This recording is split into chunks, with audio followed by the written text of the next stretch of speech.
Hello class, good afternoon. Just a minute. Okay. Hi class, good afternoon. This is Diksha Kaushal, your science teacher. And today आज हम शुरू करने वाले हैं carbon and its compounds. Class 10th में सबसे ज्यादा जो मुश्किल टॉपिक लगता है that is carbon and its compounds. The reason being क्योंकि पहले हमेशा हम पढ़ रहे होते हैं metals, non metals, acid, bases and salts. तो ये सारे हमें फिर भी कंपैरेटिवली इजी लगते हैं as compare to carbon and its compounds. यहाँ पे आ जाते हैं आपके पास ऑर्गेनिक कंपाउंड्स.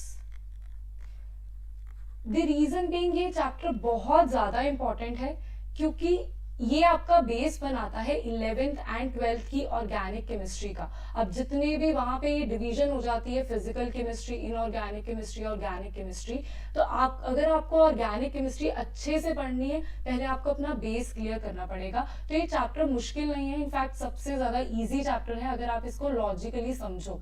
इसमें क्रैमिंग ये सब चीजें बहुत कम है as compare to other chapters जिसमें रिएक्शंस वगैरह आपको याद करनी पड़ती हैं. So this is a very scoring chapter जिसको हम अच्छे से अभी सीखेंगे. सो नाउ लेट्स सी कि यहाँ पे टेबल ऑफ कंटेंट्स कौन कौन से हैं, कौन कौन से टॉपिक्स हैं जो हमने आगे जाके पढ़ने हैं इस चैप्टर में. The very first topic is nature of carbon bonding. पहले हमें ये पढ़ना पड़ेगा कि कार्बन एंड इट्स कंपाउंड्स. हम ये पढ़ रहे हैं कार्बन को इतनी क्या रिस्पेक्ट दे रहे हैं, हम इतनी इज्जत क्यों मिल रही है कार्बन को, कुछ तो खासियत होगी कार्बन के अंदर. तो वही हम पढ़ेंगे first topic that is nature क्या है कार्बन की बॉन्डिंग की. कि हम पूरा का पूरा एक चैप्टर छोड़ो को पूरी की पूरी ऑर्गेनिक केमिस्ट्री सिर्फ और सिर्फ कार्बन के कंपाउंड्स को दे दी गई. What is the reason for that. Next are allotropes. Allotropes में हम पढ़ेंगे डायमंड. आपने देखा होगा, डायमंड के बारे में सुना होगा. देन आपकी जो पेंसिल की लिड होती है ना दैट इज ग्रेफाइट. इन दोनों के बारे में पढ़ेंगे. एक और चीज होती है दैट इज बकमिंस्टर फुलरिन जो आपने नहीं सुना होगा बट अभी सुन लोगे और समझ भी लोगे. नेक्स्ट इज ऑर्गेनिक कंपाउंड जिसके बारे में हम बात कर ही रहे हैं. ऑर्गेनिक केमिस्ट्री, कौन कौन से कंपाउंड्स होते हैं, उनको याद कैसे करना है, उनके स्ट्रक्चर कैसे होते हैं एंड उनका नामकरण, नॉमेनक्लेचर. जैसे आप पैदा होते हो आपका नाम रखा जाता है, ऐसा तो नहीं गुमनाम कुछ नाम ही नहीं आपका.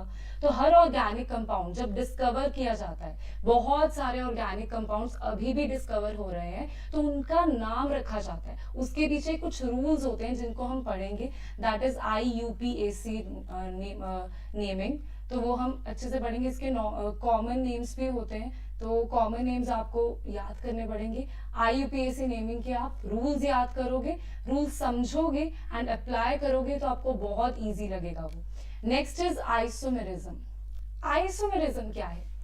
आइसोमेरिज्म इज समथिंग कि अगर आप एक रूम में बैठे हो, ठीक है, आपके पास उतना ही मटेरियल है, राइट. आपके पास एक बेड है, एक टेबल है, एक लैपटॉप है. Now how many arrangements can you make of that. आप किस तरीके से उस बेड को अलाइन कर सकते हो, आप कितने डिफरेंट तरह के अरेंजमेंट उस रूम में कर सकते हो. सामान उतना ही है बट अरेंजमेंट्स डिफरेंट हो जाएंगी, स्ट्रक्चर डिफरेंट हो जाएगा. तो आइसोमेरिज्म में क्या होता है, एटम्स उतने ही रहते हैं, ठीक है. अगर किसी में C2H5 है तो उसमें C2H5 कार्बन 2 ही रहने वाले हैं, हाइड्रोजन 5 ही रहने वाले हैं. बस उनके स्ट्रक्चर बदल जाएंगे, उनका बैठने का तरीका बदल जाएगा कि कहाँ कहाँ किस चीज को रखना है. That is isomerism. नेक्स्ट आता है chemical properties of carbon compounds. Chemical properties में हम केमिकली कौन कौन सी प्रॉपर्टीज डिफरेंट डिफरेंट कंपाउंड्स की पढ़ेंगे. कुछ सिलेक्टेड कंपाउंड्स है. Next is some important organic compounds. तो ये थोड़ा सा सीबीएसई ने कट कर दिया लेकिन हम अच्छे से डिटेल में पढ़ेंगे जैसे पहले पढ़ते थे. Next is soap and detergents. तो इसके बारे में भी हम सोप एंड डिटर्जेंट्स कौन से ऑर्गेनिक कंपाउंड से बने होते हैं उनकी detail which is very interesting, बहुत मजा आने वाला है. तो ये सारे टॉपिक्स हम कवर करेंगे हमारे लाइव सेशंस में. तो आज है इसका फर्स्ट लाइव सेशन जिसमें हम कार्बन एंड इट्स कंपाउंड्स की नेचर ऑफ कार्बन बॉन्डिंग के बारे में पढ़ेंगे. So first is why carbon. Carbon ही क्यों नहीं hydrogen and its compounds, lithium and its compounds. इतने सारे 100 से ज्यादा 114 एलिमेंट्स हैं, क्यों हमने सिर्फ कार्बन को ही चुना to study. The reason are the properties of carbon, ठीक है, वो अलग रीजन है. सो नाउ कार्बन कहाँ कहाँ पे पाया जाता है.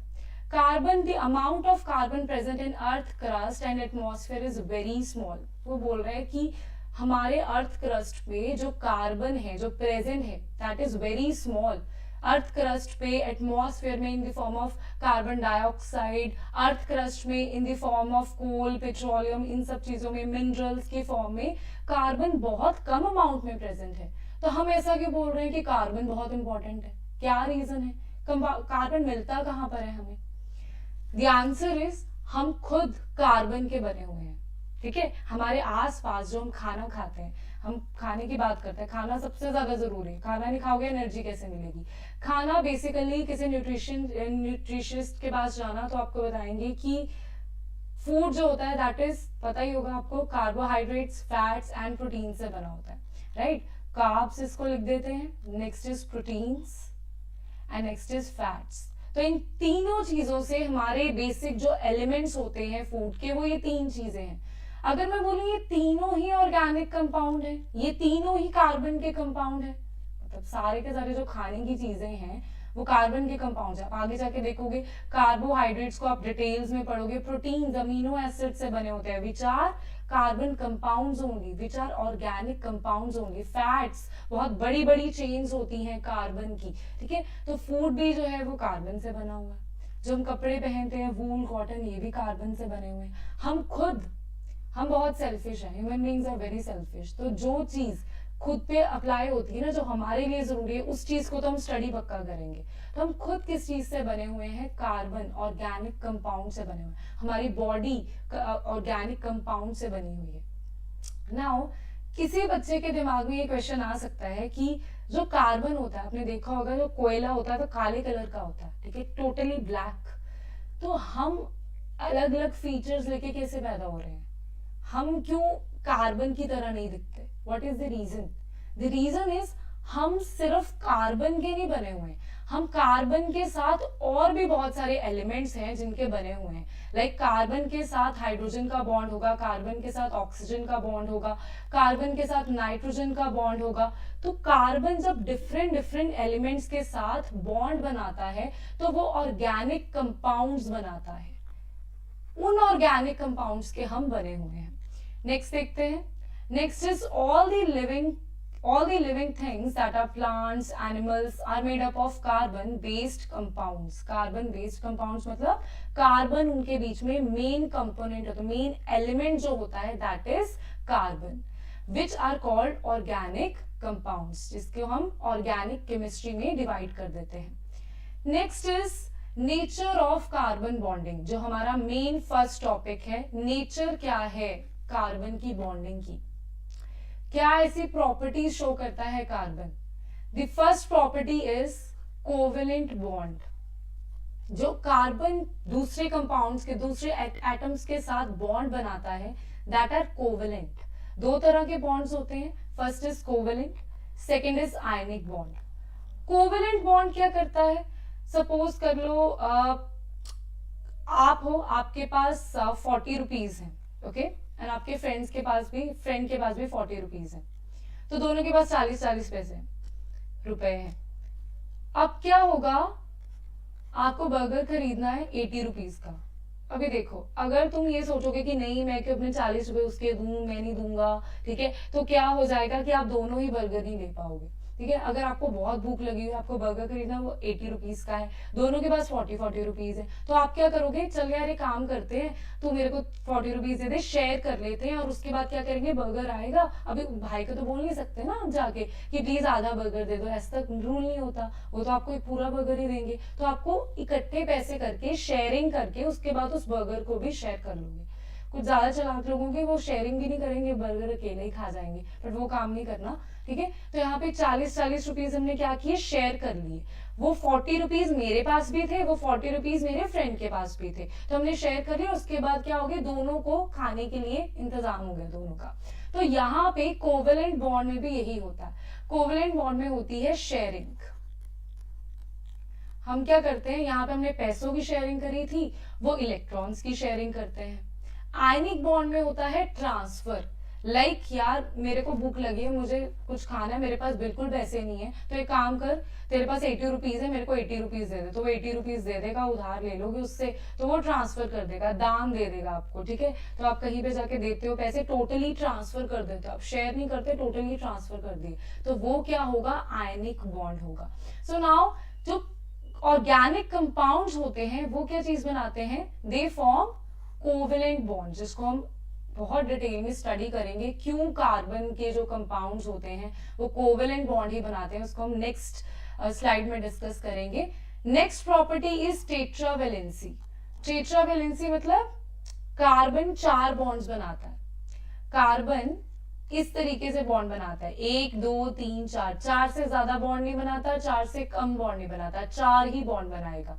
नेक्स्ट इज सेल्फ कॉम्बिनेशन, खुद से बहुत ऑब्सेस्ड है, खुद से इतना प्यार है ना, अगर वो कार्बन है उसको साथ में कार्बन मिल गया कोई, खुद के साथ ही बॉन्ड बनाता रहता है, बॉन्ड बनाता रहता है, और may be million of carbon atoms आपस में ज्वाइन हो जाते हैं इस प्रॉपर्टी की वजह से। तो ये 3 प्रॉपर्टीज हैं जिनकी वजह से क्या होता है, ऑर्गेनिक कंपाउंड्स इतने ज्यादा एग्जिस्ट करते हैं कि हमें उसकी टोटली डिफरेंट एक बुक बनानी पड़ गई, ऑर्गेनिक केमिस्ट्री डिफरेंट एक सब्जेक्ट बनाना पड़ गया, because of these 3 properties of carbon. So now let's study these properties in detail.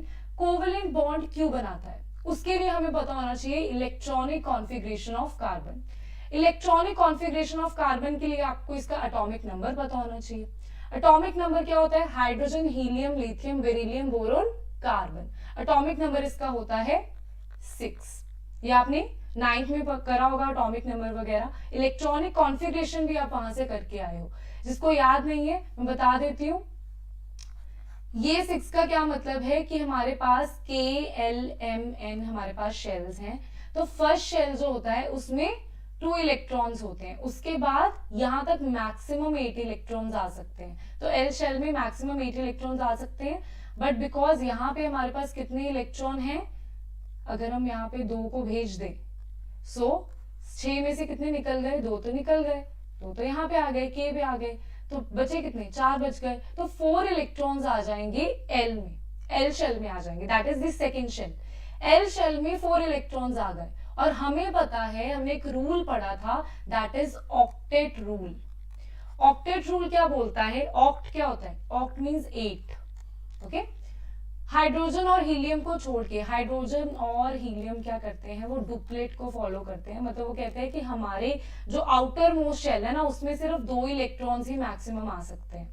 But octet rule बोलता है कि मेरे जो आउटर मोस्ट शेल है वहां पे 8 इलेक्ट्रॉन्स रखो, मुझे 8 इलेक्ट्रॉन्स चाहिए, और बाकी सारे एलिमेंट्स जो हैं हमारे पीरियोडिक टेबल के, एक्सेप्ट फॉर दीज 2 एलिमेंट्स, क्या चाहते हैं कि मेरे पास आउटर मोस्ट शेल में 8 इलेक्ट्रॉन्स हो जाएं, 8 इलेक्ट्रॉन्स हो जाएं। सो नाउ इसका एक स्ट्रक्चर देखते हैं, जस्ट अ मिनट, या सो this is the structure of carbon. ये सेंटर में क्या है, दिस इज न्यूक्लियस, जिसमें प्रोटॉन्स पड़े हैं, न्यूट्रॉन्स पड़े हैं, राइट। बाहर रिवॉल्व कौन सी चीजें कर रही हैं, इलेक्ट्रॉन्स रिवॉल्व कर रहे हैं। इलेक्ट्रॉन्स मैंने आपको दिखाया, this is the K shell, this is L shell. तो K शेल में कितने इलेक्ट्रॉन्स हैं, इसको कलरफुल तरीके से दिखा देते हैं, this is first electron and this is second electron. ये क्या है, हमारे पास फर्स्ट शेल में है। हमने इनर इलेक्ट्रॉन्स की बात ही नहीं करनी, जब भी हम बॉन्डिंग की बात करते हैं तब हम आउटर मोस्ट शेल पे ध्यान देते हैं, आउटर मोस्ट शेल में कितने इलेक्ट्रॉन्स हैं, राइट। तो यहाँ पे देखते हैं आउटर मोस्ट शेल में कितने इलेक्ट्रॉन्स हैं, दिख रहा है, दैट इज 1 2 3 एंड 4 इलेक्ट्रॉन्स है हमारे पास आउटर मोस्ट शेल पे। तो क्या करें अब इसका, कार्बन की तो जिद है कि मुझे क्या करना है भाई, मेरे ऑक्टेट रूल मेरा पूरा करो, मुझे 8 इलेक्ट्रॉन्स चाहिए, मुझे 4 इलेक्ट्रॉन से I am not satisfied with the 4 electrons, I need 8 electrons. तो क्या करे कार्बन, क्या करे, 2 केसेस हैं, या तो कार्बन क्या करेगा, इलेक्ट्रॉन को लूज, यहाँ पे गेन हो रहा है, ओके, सो या तो क्या करेगा, इलेक्ट्रॉन को गेन करेगा, वो चाहेगा कि मैं क्या करूं, मेरे पास 4 इलेक्ट्रॉन है बाहर, मैं क्या करता हूं, 4 इलेक्ट्रॉन अगर यहां से एक इलेक्ट्रॉन आ जाए, कि यहां से इलेक्ट्रॉन आ जाए, यहां से आ जाए, यहां से आ जाए, तो मैं क्या हो जाऊंगा, मेरे पास 8 इलेक्ट्रॉन आ जाएंगे। बट क्या ये पॉसिबल है, क्या 4 इलेक्ट्रॉन्स लेके आने पॉसिबल हैं? आपको घर वाले पॉकेट मनी दे रहे हैं, चलो लगा लो 500 मैक्स टू मैक्स, वैसे तो 100 रुपीज ही लगा लो, वही बहुत बड़ी बात है, ठीक है। तो अगर लगा लो 500 दे रहे हैं तुम्हारे घर वाले, बहुत खुश है तुमसे, तो 500 रुपीज तुम्हें दे रहे हैं पॉकेट मनी। अभी तुम्हें अचानक से वो बोल दें कि 500 नहीं, तुम्हारी पॉकेट मनी हम 5000 कर देंगे या 50,000 कर देंगे, 50,000 लेते हैं, 50,000 कर देंगे तुम्हारी पॉकेट मनी, तुम तो बिल्कुल ही अनस्टेबल हो जाओगे। तुम्हें नहीं समझ में आएगा कि मैं इतनी सारे पैसों का क्या करूं, मेरे पास तो इतने खर्चे हैं भी नहीं। अभी इसको एज अ चैलेंज नहीं ले लेना कि हाँ नहीं मैं तो खर्च कर सकता हूँ, मेरे में तो है कैपेबिलिटी, मैम आप पैसे दे के तो देखो, मैं एक दिन में सारे पैसे उड़ा दूंगा, वो नहीं बोल रही हूँ, मैं चैलेंज नहीं कर रही हूँ। बट तुम क्या हो जाओगे, अनस्टेबल हो जाओगे, बहुत ज्यादा अनस्टेबल हो जाओगे, इतने सारे पैसे आ जाएंगे, मे बी आलतू फालतू चीजें खरीदनी शुरू कर दो, ठीक है, कहीं फालतू के ट्रिप्स बना लो जिसकी जरूरत भी नहीं है, वहां पे पैसे अपने उड़ा दो, ठीक है। तो तुम्हारे पास वो पैसे सेफ नहीं है, वो गलत, मतलब वो एनर्जी जो तुम्हारी है जो कहीं और लगनी चाहिए, तुम्हारी एनर्जी बहुत ही ज्यादा हाई हो जाएगी, ठीक है, तुम डीस्टेबलाइज हो जाओगे। एनर्जी जब भी इंक्रीज हो जाती है ना, तो स्टेबलाइजेशन कम हो जाती है, स्टेबिलिटी नहीं रहती हम में। जो स्टेबल हम कब रहते हैं, जब हमारी एनर्जी जो है वो like if you have so much energy, तुम्हारी एनर्जी इतनी ज्यादा है, ठीक है, तुमसे संभाली ही नहीं जा रही एनर्जी, तो स्टेबिलिटी कहाँ से आएगी, ठीक है। एनर्जी थोड़ी सी कम होगी तो एक स्टेबिलिटी आएगी तुम्हें, राइट। सो क्या है, 4 इलेक्ट्रॉन्स गेन करेंगे, क्या हो जाएंगे, प्रोटॉन्स। अभी ये तो तुम्हारे मैंने कहानियां बता दी, लेकिन हम कार्बन की बात करते हैं, कार्बन के साथ हो क्या रहा है, कार्बन का क्या है यहाँ पे, प्रोटॉन्स तो कितने 6 ही है उसके पास, 6 इलेक्ट्रॉन्स है, मैं क्या कर दूंगी 4 इलेक्ट्रॉन और ऐड कर दूंगी, मतलब 10 इलेक्ट्रॉन हो जाएंगे इसके पास, प्रोटॉन बेचारे 6 ही हैं। अभी इतना कम जो पॉजिटिव चार्ज है, 6 प्रोटॉन, ये 6 पॉजिटिव चार्ज होगा और 10 नेगेटिव चार्ज होगा, तो ये संभाल नहीं पाएगा उस चीज को, तभी इसकी क्या हो जाएगी, अनस्टेबिलिटी आ जाएगी। दैट्स वाई 4 इलेक्ट्रॉन गेन करने पॉसिबल नहीं है कार्बन के लिए, right. So that is not possible. Next चलते हैं, दूसरी क्या कंडीशन हो सकती है, इलेक्ट्रॉन को लूज कर दे, वो बोले कि नहीं मैं क्या करता हूं, डुबलेट बन जाता हूं, मैं इलेक्ट्रॉन्स को लूज कर देता हूं, तो क्या पॉसिबल है। देखो, अगर आप नेक्स्ट सपोज कर लो कि इसके बाद आप जा रहे हो कहीं बाहर पढ़ने के लिए, तो क्या हुआ, वहां पे पढ़ने के लिए तो जा रहे हो, लेकिन घर के 1-2 घंटे ही पास हो, मतलब ज्यादा दूर नहीं हो, ठीक है, 1 घंटा ही है घर से जो डिस्टेंस है आपके हॉस्टल का, ज्यादा दूर नहीं है।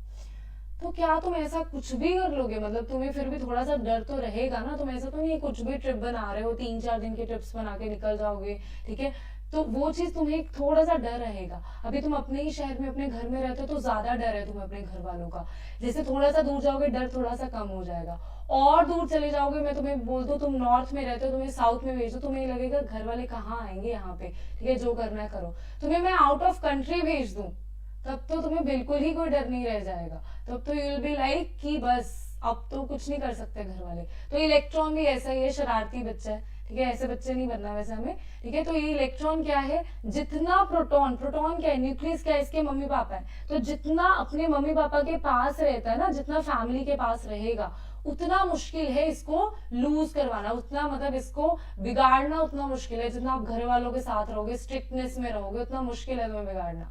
तो यहाँ पे क्या हो जाएगा, इलेक्ट्रॉन जो है वो लूज नहीं होगा, इलेक्ट्रॉन बोलेगा मुझे नहीं जाना, क्योंकि मेरे पे तो मेरे पेरेंट्स, मेरे जो न्यूक्लियस है उसने पकड़ के रखा हुआ है मुझे। नाउ द क्वेश्चन अराइजेस, क्या बाकी एलिमेंट्स में ऐसा नहीं होता, बाकी एटम्स में ऐसा नहीं होता। देखो, कार्बन क्या करता है, मैं 4 इलेक्ट्रॉन्स की बात कर रही हूँ, मैं एक आधे इलेक्ट्रॉन की बात नहीं कर रही हूँ, मैं 4 इलेक्ट्रॉन की बात कर रही हूँ। आई एम नॉट सेइंग कि तुम थोड़ा सा इधर उधर घूमाओ, मैं बोल रही हूँ कि सीधा कि सपोज कर लो तुम्हें लाइक 4 इलेक्ट्रॉन लूज करना है, एज इन की पहले एक इलेक्ट्रॉन लूज होगा, कुछ कंसेप्ट होता है दैट इज आयनाइजेशन एनर्जी, जो हम 11th में जाके पढ़ेंगे। तो जब आयनाइजेशन एनर्जी जाती, जब एक इलेक्ट्रॉन जाता है ना, तो आयनाइजेशन एनर्जी भी जाती है उसकी, राइट। तो एक इलेक्ट्रॉन निकालेंगे, चलो एक निकाल लिया, दूसरा भी चलो मुश्किल से निकाल ही लेंगे, फिर तीसरा निकालना बहुत मुश्किल हो जाएगा, चौथा निकालना बहुत ही ज्यादा इम्पॉसिबल काम है वो।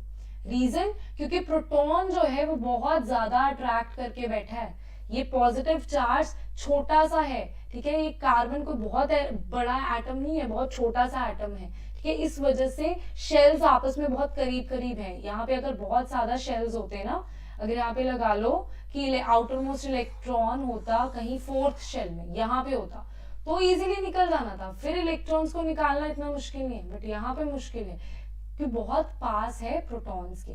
सो दैट्स वाई ये इलेक्ट्रॉन को लूज भी नहीं करेगा, ये जाने भी नहीं देगा इलेक्ट्रॉन्स को, ना गेन कर रहा है ना लूज कर रहा है। तो चाहता क्या है ये क्या करेगा, इलेक्ट्रॉन्स को शेयर कर लेगा। So it will share the 4 electrons, और शेयरिंग कौन करता है, कोवेलेंट बॉन्ड करता है शेयरिंग, ठीक है। वो क्या करेगा, साझेदारी कर लेगा कि तो एक काम कर, यहाँ पे इसके कार्बन है, इसके 4 इलेक्ट्रॉन्स यहाँ पे पड़े होंगे, तो ये क्या करेगा, किसी को बोलेगा, सब बेसिकली हाइड्रोजन ही इसकी सबसे ज्यादा मदद करता है, वो बड़ा सा हुआ है, हाइड्रोजन सबसे ज्यादा शरीफ है। तो हाइड्रोजन क्या करेगा, वो कहता है चल यार एक काम करता हूँ, मेरे पास तो सिर्फ एक ही इलेक्ट्रॉन है, मुझे डुप्लेट की जरूरत है, तो अपना एक इलेक्ट्रॉन दे दे। तो ये हाइड्रोजन का इलेक्ट्रॉन है, ये हाइड्रोजन का इलेक्ट्रॉन है, यहाँ पे ये हाइड्रोजन का है, ये हाइड्रोजन का इलेक्ट्रॉन है। यूजुअली जरूरी नहीं है कार्बन का जो 4 इलेक्ट्रॉन्स की जो उसकी इच्छा है वो कौन पूरी करेगा, हाइड्रोजन ही करने वाला है, दैट्स नॉट नेसेसरी, कोई और भी कर सकता है आके, ठीक है, वो हम देखेंगे। इसी वजह से बहुत सारे ऑर्गेनिक कंपाउंड्स बन जाते हैं, क्योंकि जरूरी नहीं अगर हाइड्रोजन ही कर रहा होता फिर तो ऑर्गेनिक कंपाउंड इतने ज्यादा थोड़ी ना होते,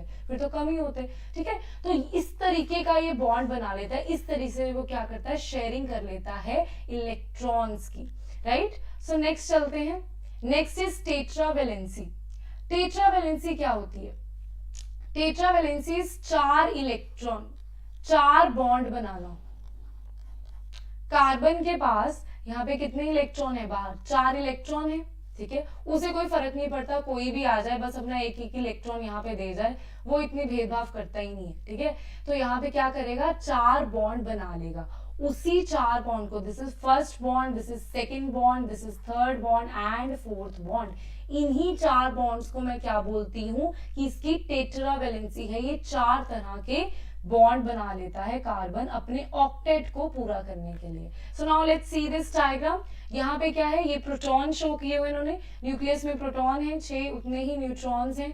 नेक्स्ट इज यहाँ पे इलेक्ट्रॉन्स भी 6 हैं, तो फर्स्ट शेल में 2 इलेक्ट्रॉन शो कर रहे हुए, रेड में हमने शो किया हुआ है 4 electrons that are in the outermost shell of, that is second shell of carbon atom. So हम इनर मोस्ट इलेक्ट्रॉन्स को तो देखते ही नहीं है, आउटर मोस्ट इलेक्ट्रॉन्स को देखते हैं। यहाँ पे आ जाता है हाइड्रोजन इसकी मदद करने के लिए, ये ऑलरेडी कार्बन का था, ये हाइड्रोजन ने अपने इलेक्ट्रॉन्स दे दिए, ये कार्बन का था, हाइड्रोजन ने अपने इलेक्ट्रॉन्स दे दिए, similarly with this and this. तो ये हमारे पास इस तरीके का एक स्ट्रक्चर बन जाता है जो आपने बहुत बार देखा होगा, that is CH4, this is methane. अभी ये मिथेन कहाँ से आ गया, ये नाम भी हम देखेंगे क्यों इसको मिथेन बोला जाता है, उसी को मैं नामकरण बोलती हूँ, उसी को मैं नॉमेनक्लेचर बोलती हूँ, कि नॉमेनक्लेचर नेमिंग करनी है। तो ये तो बहुत बहुत छोटी सी चीजें लगेंगी, ये कुछ खास बात नहीं है, राइट। सो नेक्स्ट देखते हैं, ये क्या लाइन लिखी हुई है, देखिए, since one carbon atoms require 4 electrons to achieve the 8 electron inner shell.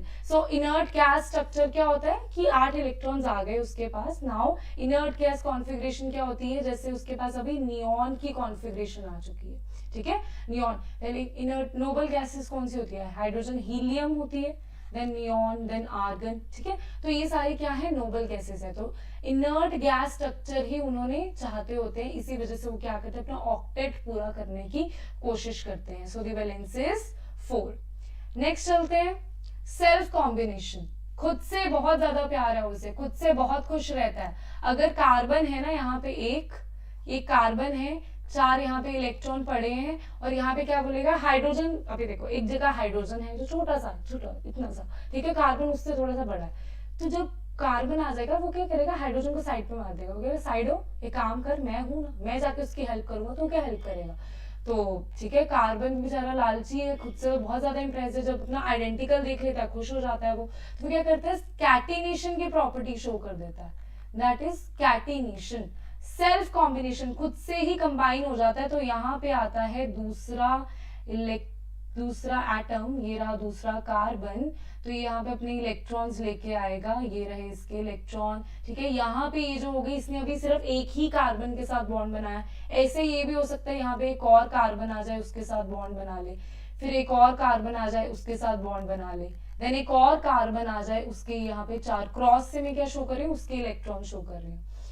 हो सकता है यहाँ पे भी और कार्बन आ जाए, ये वाला जो है, ये वाला जो कार्बन है यहाँ पे भी हाइड्रोजन ना है, इसको सेटिस्फाई करने के लिए कौन आए, कार्बन ही आ जाए, कार्बन ही बोले कि मैं ही तेरे को एक इलेक्ट्रॉन एक्स्ट्रा दे देता हूँ।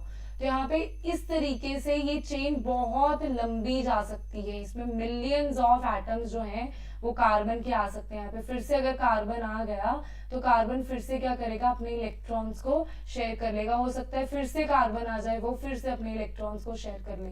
तो ऐसे करते करते बहुत लंबी चेन्स बन जाती हैं कार्बन की। तो नाउ लेट्स सी, एक स्ट्रक्चर देखते हैं कैटेनेशन का। सो this is the kind of structure that you will get. यहाँ पे क्या है, एक कार्बन था, पहले यहाँ पे हाइड्रोजन ही आया, इस कार्बन का बॉन्ड कंप्लीट करने के लिए कार्बन ही आ गया, इस कार्बन का बॉन्ड कंप्लीट करने के लिए फिर से कार्बन आ गया, ये फिर से कार्बन आ गया, यहाँ से फिर से कार्बन आ गया।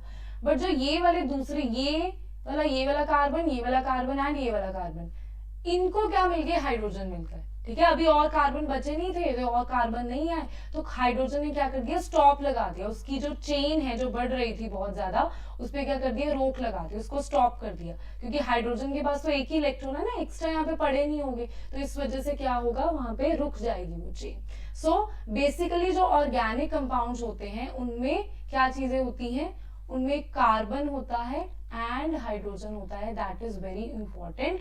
और तो बहुत सारी चीजें और हो ही जाती हैं, जैसे ऑक्सीजन भी आ जाता है, नाइट्रोजन भी आ जाता है, सल्फर आ जाता है, तो ये सारी चीजें एडिशनली ऐड होती हैं जिनको हम आगे स्टडी करेंगे। The property of self combination of carbon atoms to form long chains, लंबी लंबी chains, बहुत long chains, millions of carbon atoms आ जाते हैं, is useful to us because it gives rise to extremely large number of carbon compounds। बहुत ही ज्यादा amount of large number, एक तो कहते हैं बहुत बड़ी chains बना देता है, दूसरी बात क्या कर रहा है, large number of organic compound। हो सकता है यहाँ पे कोई और एटम आ जाता, एक्स एटम, कोई भी एटम आ जाता तो कोई और डिफरेंट चेन बन जाती। हो सकता है यहाँ पे 2 एक्स एटम आ जाते, हो सकता है यहाँ पे 3 एक्स एटम आ जाते, हो सकता है यहाँ पे कार्बन आ जाता, उसके बाद हाइड्रोजन लग जाता तो कोई और बन जाता। तो ऐसे करके थोड़े थोड़े चेंजेस से ही क्या बन जा रहे हैं, एक नए कंपाउंड्स बने जा रहे हैं। तो लॉन्ग चेन्स तो होती ही हैं, बट ये large amount of organic compounds भी होते हैं,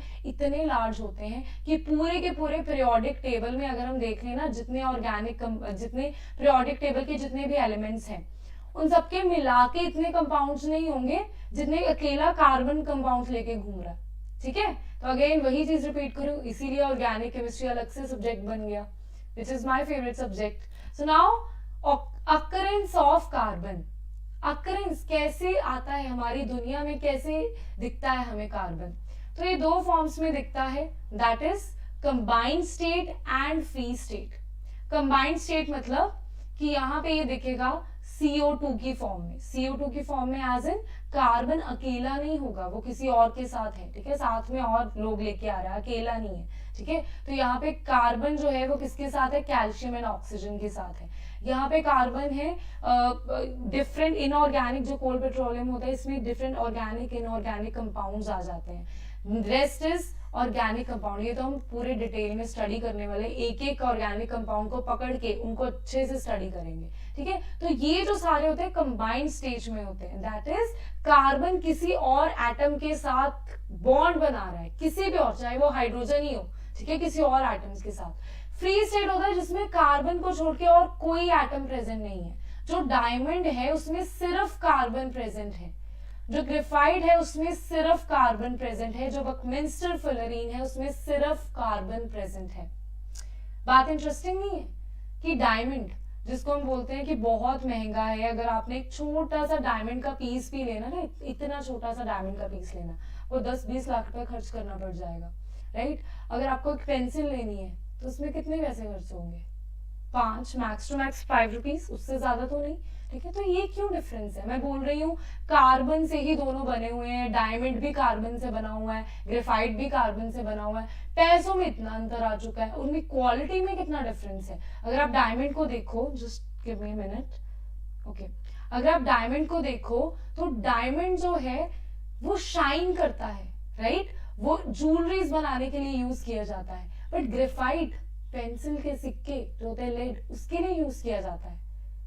ऐसा क्यों, ये भेदभाव क्यों हो रहा है इन दोनों के साथ? ये भेदभाव हो रहा है इनके स्ट्रक्चर की वजह से, इनका फिजिकल स्ट्रक्चर क्या है, राइट? तो हम इन तीनों चीजों को आज डिटेल में पढ़ेंगे। These are the allotropes of carbon.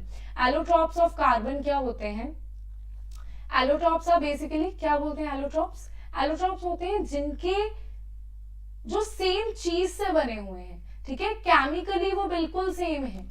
Chemically diamond, graphite, Buckminster fullerene, चलो बकमिंस्टर फुलरिन आपने डेली लाइफ में नहीं देखा तो मैं समझती हूँ आपको नहीं पता, पर डायमंड और ग्रेफाइट तो आपने देखा हुआ है।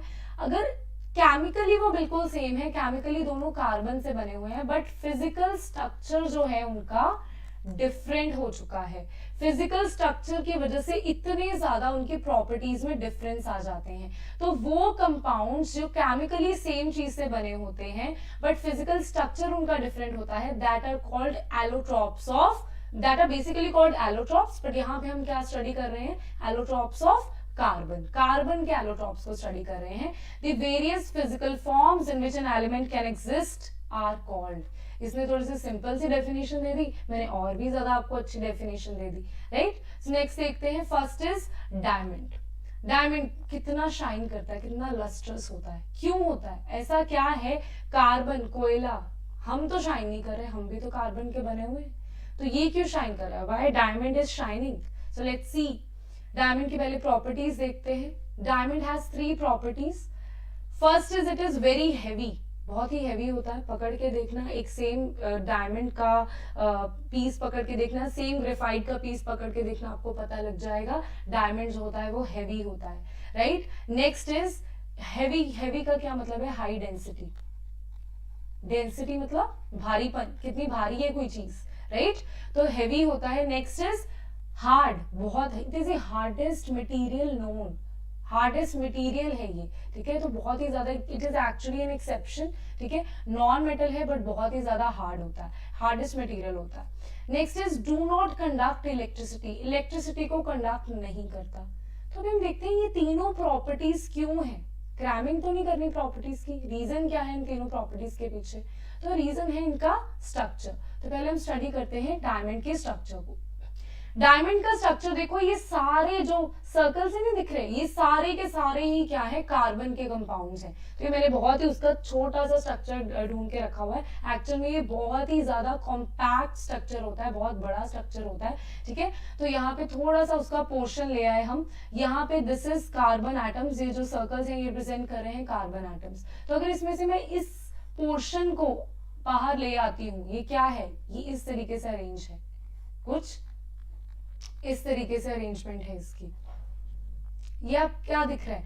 This is actually a tetrahedral structure. इसको हम बोलते हैं टेट्राहेड्रल स्ट्रक्चर। जब यहाँ पे टेट्राहेड्रल स्ट्रक्चर इन 2D कैसे दिखता है, let me show you. So if you have this thing, आपके पास ये है कार्बन, राइट? सो ये एक बॉन्ड है, कार्बन और कार्बन के बीच में first bond, and this is the second bond. ये 3D का स्ट्रक्चर है, this is the second bond and this is the third bond. ये देखो ये बॉन्ड किस तरीके से जा रहा है, okay? So this is how I am showing this. So this is the fourth bond of carbon. So इस तरीके से ये स्ट्रक्चर 2D में आपको दिखेगा नहीं, 2D में लगेगा कि ऐसे हैं कुछ, मैम कुछ ऐसा कुछ शो कर रहे हैं, आपको दिखेगा शायद सेम प्लेन पे, बट सेम प्लेन पे नहीं है, वो क्या है? डिफरेंट डिफरेंट प्लेन पे है। ये बिल्कुल सीधा है, ये इस तरीके से है, okay? So this is how tetrahedral structure look like. तो अभी जो डायमंड है उसके अंदर जितने भी कार्बन एटम्स हैं वो सारे टेट्राहेड्रल स्ट्रक्चर में हैं, राइट? सो इसकी वजह से इसका जो अरेंजमेंट है वो काफी कॉम्पैक्ट हो जाता है। कार्बन एटम्स एक दूसरे से एक नेटवर्क स्ट्रक्चर में, एक नेटवर्क बना लेते हैं, ठीक है? एक नेटवर्क स्ट्रक्चर में, एक कॉम्पैक्ट स्ट्रक्चर में अरेंज्ड होते हैं। इसी वजह से अभी डेंसिटी क्या होती है?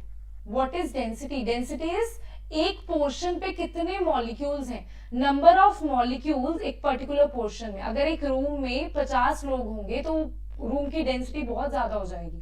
अगर एक रूम में 5 लोग होंगे तो उस रूम की डेंसिटी कम हो जाएगी। मैं सेम रूम की बात कर रही हूँ, अगर उस सेम रूम में 50 लोग हैं तो डेंसिटी बहुत ज्यादा हो जाएगी, उस सेम रूम में 5 लोग हैं तो क्या हो जाएगी, डेंसिटी कम हो जाएगी। तो यहाँ पे क्योंकि कॉम्पैक्ट स्ट्रक्चर है तो उसकी डेंसिटी जो है वो बहुत ज्यादा हो जाती है। इसी की वजह से diamond is very heavy. Heavy का मतलब उसकी डेंसिटी काफी ज्यादा होती है। सो नाउ नेक्स्ट देखते हैं। 3 प्रॉपर्टीज, तीनों के फर्स्ट हमें पता लग गया कि चलो जी इसकी हाई डेंसिटी है, इसकी वजह से, अच्छा हाई डेंसिटी की वजह से ये हार्ड है। हाई डेंसिटी की रीजन है कि ये हार्ड है क्योंकि बॉन्ड जो है वो आपस में काफी करीब करीब है। ठीक है, ये कार्बन के जो बॉन्ड है काफी स्ट्रांग होंगे, कॉम्पैक्ट स्ट्रक्चर है, इसी वजह से इनके बॉन्ड्स को ब्रेक करना मुश्किल हो जाता है। ये कोवेलेंट बॉन्ड्स काफी ज्यादा स्ट्रांग है, तो ये क्या है, हार्ड स्ट्रक्चर है। Next is network structure. मैंने आपको बताया नेटवर्क स्ट्रक्चर है, कॉम्पैक्ट स्ट्रक्चर है, एक नेटवर्क सा बना लेता है। ठीक है, कैटिनेशन की प्रॉपर्टी की वजह से। तो इसका मेल्टिंग पॉइंट, अगेन वही चीज, काफी हार्ड हो जाता है तो इसका मेल्टिंग पॉइंट बहुत ज्यादा हाई हो जाता है। ठीक है, इसको तोड़ना, इसके फोर्स ऑफ अट्रैक्शन को तोड़ना is not easy. Next is non conductor of electricity. Non conductor of electricity ये कहां से पता लगा, ये भी आपको स्ट्रक्चर से ही पता लगने वाला है। मैंने आपको क्या बोला, टेट्राहेड्रल स्ट्रक्चर है। सो this is 1 carbon, 2nd carbon, 3rd carbon, 4th carbon, 5th carbon. तो मैंने आपको ये 3D में दिखा दिया है ये कैसे टेट्राहेड्रल स्ट्रक्चर वर्क करता है। So these are the 4 carbon atoms. तो अगर इसको कार्बन के फॉर्म में ही लिखूं, सो इस तरीके से कुछ बॉन्ड बना रहे हैं। दैट मीन्स कार्बन के पास कितने इलेक्ट्रॉन्स होते हैं आउटर मोस्ट शेल में, 4 electrons. This is 1st electron, 2nd electron, 3rd electron, 4th electron. Carbon जो है, कार्बन नंबर 1 का 4 इलेक्ट्रॉन मैंने लिख लिए। अभी इसको चारों के चारे, जो 4 इसके इलेक्ट्रॉन्स है ना, सभी को एक पार्टनर मिल चुका है, कोई भी अकेला नहीं है यहाँ पे, सभी को अपने अपने पार्टनर्स मिल चुके हैं। तो यहाँ पे इसको भी एक कार्बन एटम दूसरे ने क्या दे दिया, इलेक्ट्रॉन दे दी, इसको भी दे दी इलेक्ट्रॉन, इसको भी दे दी इलेक्ट्रॉन, इसको भी दे दी इलेक्ट्रॉन। तो क्या यहाँ पे कोई इलेक्ट्रॉन फ्री बैठा है? कंडक्शन तो तभी होगी ना जब इलेक्ट्रॉन्स मूव करेंगे। कंडक्शन बेसिकली क्या होती है, what is current, what is electricity. जब इलेक्ट्रॉन्स मूव करते हैं तभी तो होगी ना कंडक्शन। जब इलेक्ट्रॉन्स हैं ही नहीं फ्री तो कहां से मूव करेंगे। जब सारे के सारे इलेक्ट्रॉन्स एक बॉन्ड के अंदर है तो मूवमेंट का तो सवाल ही नहीं उठता। इसकी वजह से ये क्या है, नॉन कंडक्टर ऑफ इलेक्ट्रिसिटी है, as it has no free electrons, उसके पास कोई फ्री इलेक्ट्रॉन्स नहीं है। That why it is non conductor of electricity. Next हम स्टडी कर रहे हैं ग्रेफाइट के बारे में। ये देखो ग्रेफाइट इस तरीके का दिखता है। ओके, ये तो फिर भी थोड़ा सा शाइनी, ये शाइनी सिर्फ पिक्चर में नजर आ रहा है, एक्चुअल में शाइनी नहीं दिखता। पेंसिल लो, उसको देखो, क्या वो शाइनी दिखती है तुम्हें? नहीं ना। ठीक है, तो जो इसका जो कलर होता है that is very dull, black dark dull सा कलर है इसका, राइट। तो इसकी प्रॉपर्टीज देखते हैं, दैट इज सॉफ्ट। अब हमें पता है कि थोड़ा सा छोटे होते थे तो पेंसिल, अभी तो पेन पे आ गए हो, तुम बड़े हो गए बहुत ज्यादा, ठीक है। पहले छोटे थे पेंसिल्स यूज करते थे तो क्या होता था, थोड़ा सा प्रेशर लगाते थे और पेंसिल का सिक्का जो है वो टूट जाता था। व्हाट इज द रीजन, बहुत सॉफ्ट है ये, ठीक है, इजीली ब्रेक हो जाता है। Next is slippery. वो आप पेंसिल स्लिपरी होती है, अभी इसी वजह से तो लिख पाते हो, अगर वो नहीं होती तो कैसे लिख पाते, क्यों उसको बनाया जाता है, लिखने के लिए भी उसको बनाया जाता, right. Next is conduct electricity. तो अभी देखते हैं ये तीनों प्रॉपर्टीज क्यों है। अगेन जैसे डायमंड की प्रॉपर्टीज थी उसके स्ट्रक्चर की वजह से, ग्रेफाइट की प्रॉपर्टीज भी उसके स्ट्रक्चर की वजह से ही आती हैं। Now talking about the properties of the structure of graphite. Graphite जो होता है वो लेयर्स में होता है, इसका स्ट्रक्चर एक लेयर्ड स्ट्रक्चर है, मतलब ये फर्स्ट लेयर है, ये सेकेंड लेयर है, ठीक है। ये जो दोनों लेयर्स है ना, ये आपस में किसी wonderful forces that are very weak forces.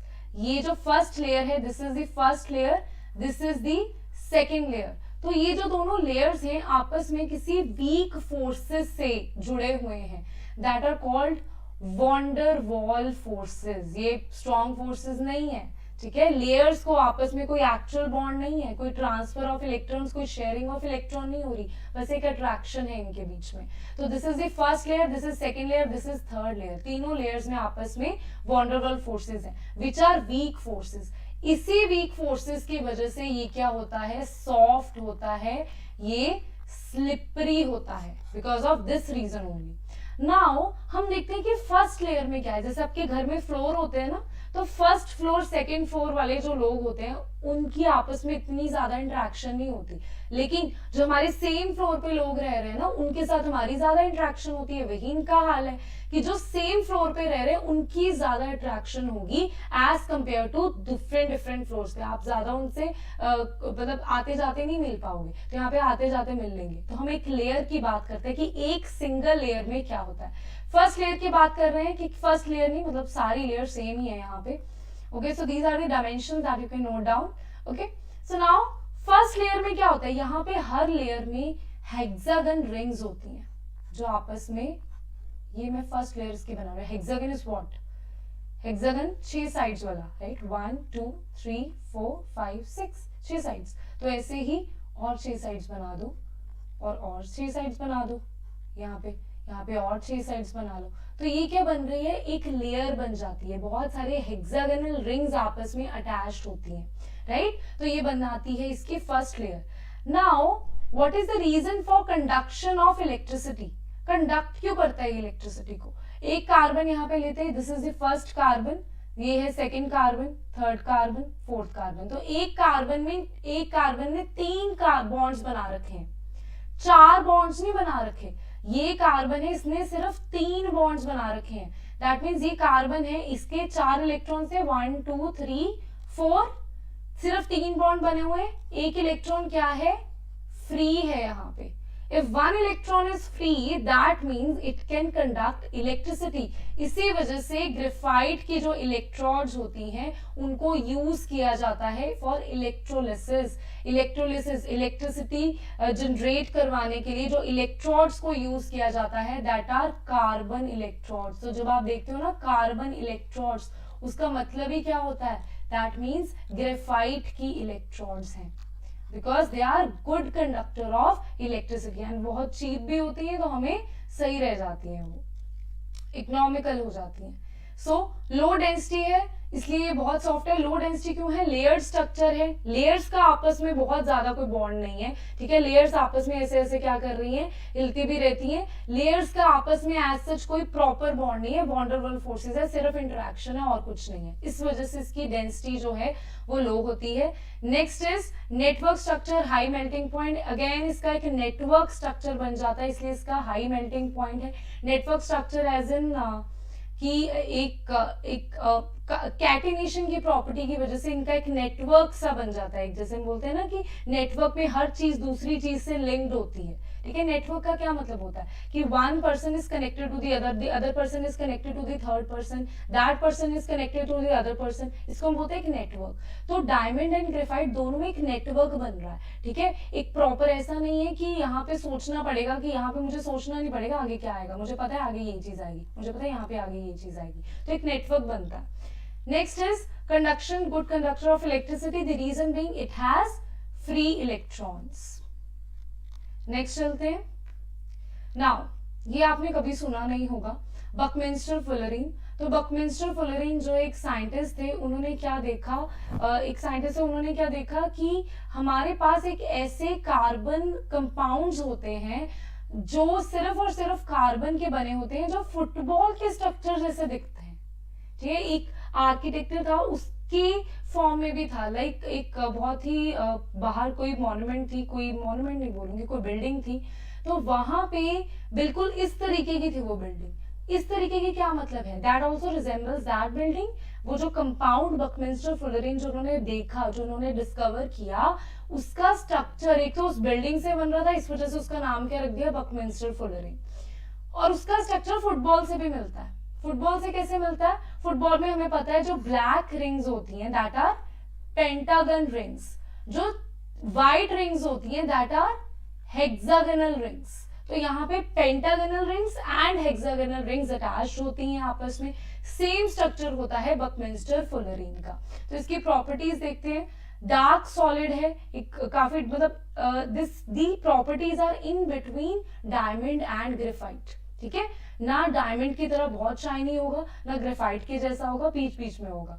Next is very small, बहुत ही छोटा है. मैंने आपको क्या बताया, diamond and graphite network structure है, मुझे नहीं पता उसमें कितने कार्बन एटम्स हैं, आई डोंट नो, बट यहाँ पे कार्बन एटम फिक्स्ड है, that is C16, 60 carbon atoms. अब बोलोगे मैम 60 इतने ज्यादा तो हैं, आप बोल रहे हो छोटा है कंपाउंड। ऑर्गेनिक केमिस्ट्री में 60 कंपाउंड 60 कार्बन एटम्स होना छोटी बात ही है। As compare to diamond and graphite बहुत कम है इसके carbon atoms. Next is neither soft nor hard, क्योंकि इसकी प्रॉपर्टीज ना तो डायमंड की तरह बहुत ज्यादा होगी ना ग्रेफाइट की तरह होगी, बीच वाली प्रॉपर्टीज होंगी इसकी। नेक्स्ट देखते हैं इसका स्ट्रक्चर। स्ट्रक्चर आपको बनाने के लिए नहीं बोला जाएगा, बट आपको इसमें पता होना चाहिए कि पेंटागनल रिंग्स कितनी होती हैं और हेक्सागनल रिंग्स कितनी होती हैं, ये चीज आपको पता होनी चाहिए। कैसे याद किया जाए, बड़ा अच्छा तरीका है इसको याद करने का। देखो ये याद रखना है कि एक तो 12 होगा नंबर, एक 20 है, 12 एंड 20, ये ट्रिक है जिससे आपको याद रहेगा।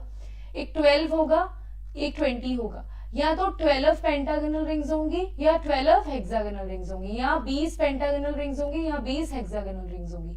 अब ये कैसे पता लग जाए, वैसे आप क्रैम कर सकते हो इजीली, लेकिन कभी कभी एग्जाम में हम कंफ्यूज हो जाते हैं, तो इस पे कैसे हम इसको याद रखें। इसको याद रखने का क्या तरीका है, यू हैव 12 बताओ किसके टेबल पे जाता है। हमारे पास एक पेंटागनल रिंग होती है, पेंटागन मतलब 5, हेक्सागनल मतलब 6, तो 12 किसके टेबल पे जाता है, 6 के टेबल पे जाता है।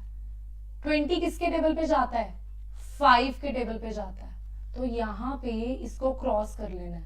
अगर 12 6 के टेबल पे जाता है ना, तो हमारे पास 12 हेक्सागनल रिंग्स नहीं होंगी, हमारे पास 12 पेंटागनल रिंग्स होंगी। अगर हमारे पास 20 5 पे जाता है ना, तो 20 पेंटागनल रिंग्स नहीं होंगी, 20 हेक्सागनल रिंग्स होंगी। तो ये ट्रिक है, अगर आप सीधा याद कर सकते हो सीधा याद कर सकते हो, अगर ये ट्रिक समझ में आ रही है तो उसको याद कर सकते हो। एक बार ही नहीं समझ में आई, पॉज करो, बैक जाओ, फिर से देखो और फिर से समझो, तो ये काफी इजी रहता है। मैंने आज तक कभी इसको याद नहीं किया कि कितनी हेक्सागनल कितनी पेंटागनल रिंग्स हैं, मैं हमेशा ऐसे ही करती हूँ और मुझे हमेशा याद रह जाता है। Okay, so this is the thing कि how many pentagonal rings you have 12 pentagonal rings and you have 20 hexagonal rings.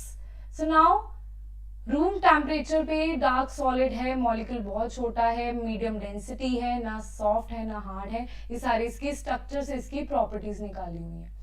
अभी देखते हैं कुछ प्रॉब्लम्स जो अभी तक जितना भी पढ़ा वो सारी प्रॉब्लम्स देखते हैं। एक और चीज बता दूं, हमारा टेलीग्राम चैनल आपको डिस्क्रिप्शन में मिल जाएगा, वहां पे आपको ये क्लास के बाद डीपीपी मिलेंगी, daily practice test after every life.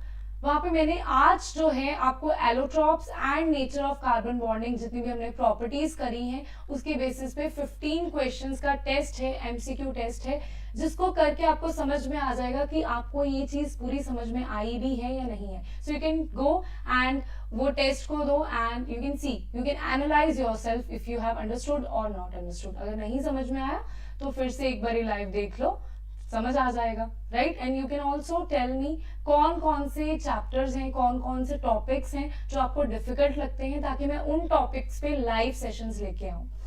अब देखते हैं first problem, that is an element belonging to group 14 of periodic table. 14 group 14 periodic table. Periodic table का ग्रुप 14 कौन सा होता है, उसमें होता है कार्बन कंपाउंड होता है, कार्बन सिलिकॉन, वो वाला ग्रुप। आपने तो पीरियोडिक टेबल नहीं पढ़ा, लेकिन ग्रुप 14 में क्या होता है, कार्बन एटम होता है। पहला हिंट, हैज 2 कॉमन एलोट्रॉप्स, कहता 2 इसके बड़े आम से एलोट्रॉप्स है। बकमिंस्टर फ्लोरीन इज बहुत देर के बाद ये डिस्कवर हुआ था, डायमंड एंड ग्रेफाइट बहुत टाइम से है, तो these are the most common allotropes of carbon. 2 कहते हैं इसके कॉमन एलोट्रॉप्स हैं ए एंड बी। जो ए है that is very hard non conductor of electricity, that means A किसकी बात कर रहा है, डायमंड की बात कर रहा है। B is soft to touch and a good conductor of electricity, B में किस चीज की बात कर रहा है, ये ग्रेफाइट की बात कर रहा है, राइट। तो ये दोनों हमने प्रॉपर्टीज पढ़ी है। इस तरीके के क्वेश्चंस बहुत इजीली कर लोगे अगर आप अच्छे तरीके से, आपके बेसिक कंसेप्ट्स क्लियर होंगे। एंड मैं आपको देती हूँ गारंटी, आपको ऑर्गेनिक केमिस्ट्री से प्यार हो जाएगा अगर आप लाइव सेशंस को देखोगे, मुझसे पढ़ोगे, बिल्कुल तुम्हें प्यार होने वाला है ऑर्गेनिक केमिस्ट्री से। So next sample is a boy sharpens a pencil, सोचने की भी जरूरत नहीं है, पहले ही पता लग गया शार्पन्स अ पेंसिल की बात कर रहा है तो ग्रेफाइट की बात कर रहा है, ठीक है। अभी इतना सारा तो पढ़ने की जरूरत थी भी नहीं, बट फिर भी पढ़ लेते हैं। A boy sharpens a pencil at both ends and then uses its back ends to complete a electric circuit. Pencil की उसको शार्प किया आगे से भी एंड दोनों कॉर्नर से क्या किया उसने शार्प कर लिया, ठीक है। तो दोनों कॉर्नर से क्या निकला, ग्रेफाइट, जो उसकी लेड होती है वहां से ग्रेफाइट निकली। अभी वो ग्रेफाइट को क्या करेगा, एक इलेक्ट्रिकल सर्किट को कंप्लीट करने में कर देगा ताकि कंडक्शन ऑफ इलेक्ट्रिसिटी हो सके। So will the current flow through the electrical circuit? बिल्कुल यस, करंट फ्लो होगा। क्यों होगा? Because graphite is a good conductor of electricity. Next is give reasons for your answer. बता दिया, it is a good conductor of electricity, it has free electron, सारा describe कर देना है डिपेंडिंग अपॉन कितने मार्क्स का क्वेश्चन है। अगर आपको 5 मार्क्स का है, ग्रेफाइट का स्ट्रक्चर भी बनाओ, सब कुछ बता दो ग्रेफाइट के बारे में। 2 मार्क्स का है, सिर्फ ये बता दो कि फ्री इलेक्ट्रॉन्स है। 1 मार्क्स का है तो सिर्फ उतना ही बताओ, 1 मार्क्स में तो इतना पूछा भी नहीं जाएगा, right. So name the black substance. क्या है ब्लैक सब्सटेंस का name? That is graphite. Next sample paper करते हैं, सैंपल क्वेश्चन करते हैं। A piece of black electrode used in dry cell on strong heating. एक ब्लैक इलेक्ट्रोड है, ये कितने अभी इजी नहीं लग रही है क्वेश्चंस? कितने जब भी सारा पढ़ लोगे ना, ये सारे क्वेश्चंस बहुत इजी लगेंगे। क्या है ये? बहुत इजी क्वेश्चंस है। A piece of black electrode, black electrode मैंने तुम्हें पहले ही बताया कि इलेक्ट्रोड्स, जब आपको कार्बन इलेक्ट्रोड, ब्लैक इलेक्ट्रोड होती है, वो किस चीज की होती है? दैट इज ऑफ ग्रेफाइट, जिसको इलेक्ट्रोड की तरह क्यों यूज किया जाता है? Because it is a good conductor of electricity. In dry cells में इसको यूज किया जाता है। On strong heating in air gave a colourless gas which turned lime water milky. अभी ये क्वेश्चन थोड़ा सा डिफरेंट है। इसने बोला है कि एक ब्लैक इलेक्ट्रोड है हमारे पास, जब उस ब्लैक इलेक्ट्रोड को आप हीट करते हो तो क्या करती है? कलरलेस गैस को टर्न कर देती है मिल्की में, ठीक है। वो कलरलेस गैस निकलती है जो लाइम वाटर को मिल्की टर्न कर देती है। तो हो क्या रहा है यहाँ पे? कैल्शियम कार्बोनेट बन रहा है, राइट। हुआ क्या है यहाँ पे? कार्बन डाइऑक्साइड निकली, आपके पास ग्रेफाइट था, ठीक है। सो दिस इज ग्रेफाइट, ग्रेफाइट था, उसको हीट किया, कार्बन डाइऑक्साइड निकली ऑक्सीजन के साथ रिएक्ट करके, ठीक है। Carbon dioxide I, this is combustion basically. Combustion के साथ क्या हुआ? ये जो कार्बन थी ना, ये कार्बन डाइऑक्साइड थी, मैंने इसको किसी पाइप से लिया, ठीक है। यहाँ पे बीकर था, यहाँ पे मैंने इसको चलो किया, यहाँ पे कार्बन डाइऑक्साइड निकली, तो ये कार्बन डाइऑक्साइड को मैंने क्या किया, ये लाइम वाटर था उसके बीच में इसको पास आउट कर दिया। तो यहाँ पे ये क्या करेगा? लाइम वाटर को मिल्की कर देगा, दैट मीन्स वो कैल्शियम कार्बोनेट बना देगा। ये सेम आपने रिएक्शन किया हुआ है फर्स्ट चैप्टर में, केमिकल रिएक्शन एंड इक्वेशंस में, तो वो सेम चीज रिपीट हो रही है, थोड़ा सा घुमा के आपको पूछा गया है। So guys that's all for today. DPP आप सॉल्व कर लेना, और उसमें कोई भी क्वेश्चन होगा जो आपको नहीं समझ में आएगा, आंसर्स वैसे साथ में गिवन है उसके, लेकिन अगर आपको नहीं समझ में आएगा कोई भी क्वेश्चन तो आप मेरे को कमेंट सेक्शन में लिख के बता देना। और अगर कोई भी ऐसा टॉपिक है जो नहीं समझ में आया पहले 3 चैप्टर्स में से भी, जो आपके पहले 3 चैप्टर है केमिस्ट्री के, इवन फिजिक्स एंड बायो के भी बता देना, लेकिन केमिस्ट्री के स्पेशली अगर पहले 3 चैप्टर में से कोई टॉपिक है जो बहुत मुश्किल लगता है तो आप मुझे बताना, मैं उसको भी लाइव सेशन में जरूर लेके आऊंगी। Thank you so much.